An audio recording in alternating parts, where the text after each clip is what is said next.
Here's a note about sizing. This dress is marked as a newborn. This dress is marked as a 3-month. This is a couple inches larger.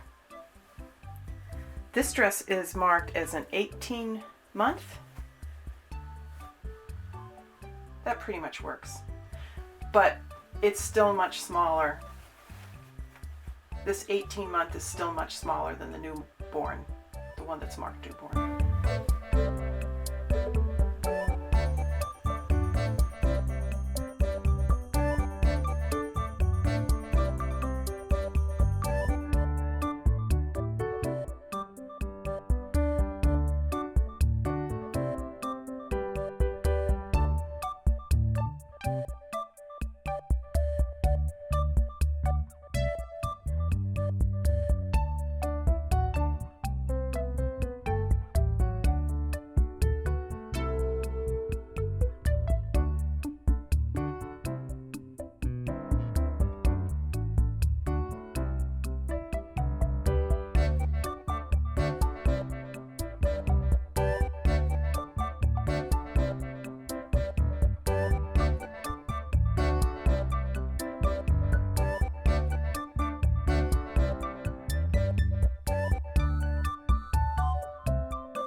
This dress is a size 18 months, which is already getting a little big for converting into an American Girl doll dress, but I really loved the embroidery here, and I want to preserve as much of it as possible when I change the sizing.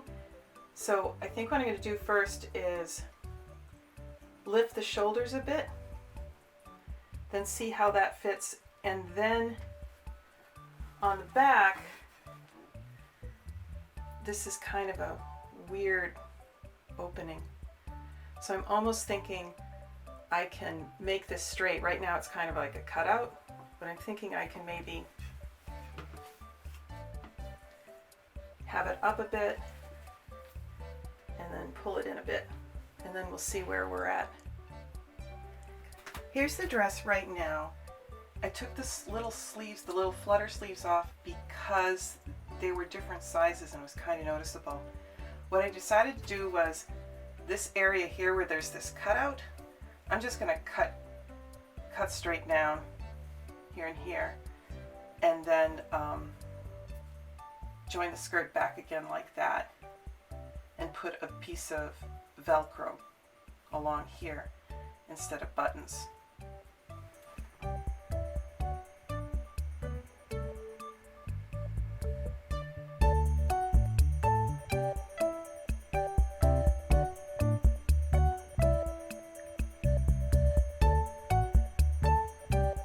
This is the dress that was marked for newborns. It has a lot of bulk here. It has several petticoats. I'm probably going to cut away at least one of them, maybe 2 of them. And then I'm probably going to just sew along the sides to bring it in a little bit more around her waist, and probably lift the shoulders a bit as well. Just do a little seam up there to raise the bodice a bit. I took out one petticoat and it's made a tremendous difference. It's much softer now. This is how much there was in one petticoat. It's like very long. This has like a tulle attached to the bottom, so I'm going to just save this for another project because it could be used for something else, and it's already hemmed.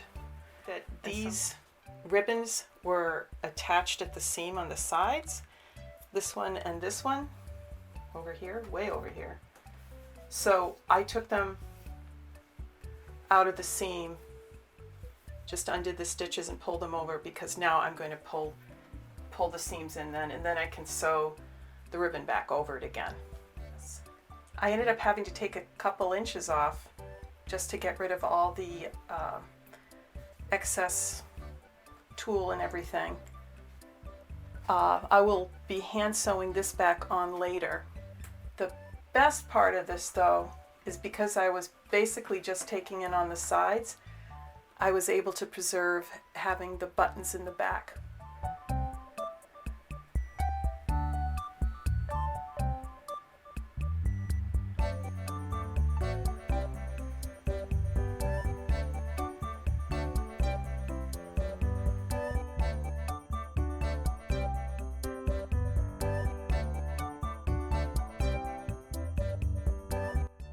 Here's the last dress I'm going to be altering. I don't know if the camera's picking it up, but it's this really lovely coral color.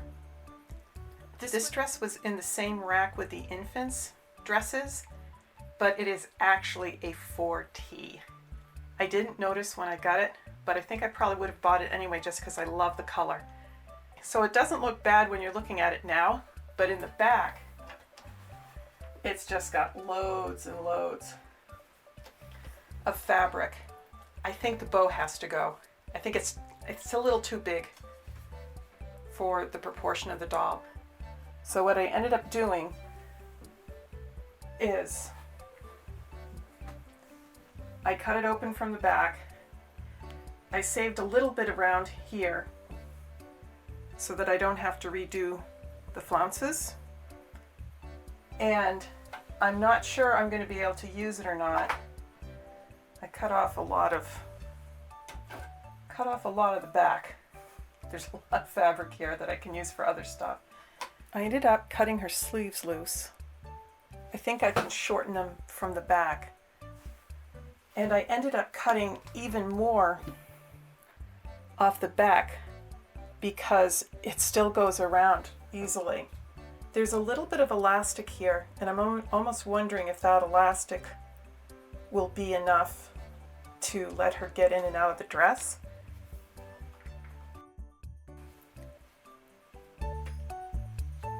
So I've cut right up to the seam that holds the flounces on, and I'm just going to sew the right sides together like this and see how it fits.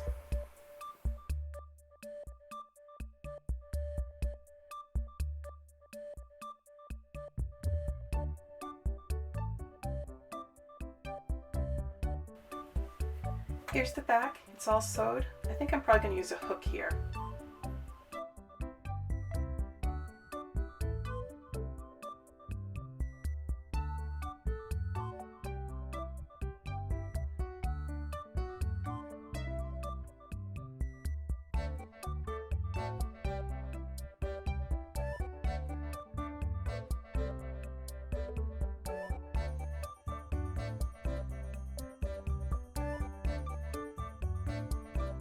I like how this dress turned out. I had enough fabric to make Melody a little hair bow, which I think ties it in nicely. Still not sure about the length. I know it's too long, and it will be too long even when I put her into shoes. This fabric was machine trimmed to give it the scallops. If I tried to do it by hand to cut along this, it would look probably pretty horrible. So what I did was I made a little template that follows the lines here and then went up like over ½ an inch. But as far as I wanted to trim it, I traced it along each scallop.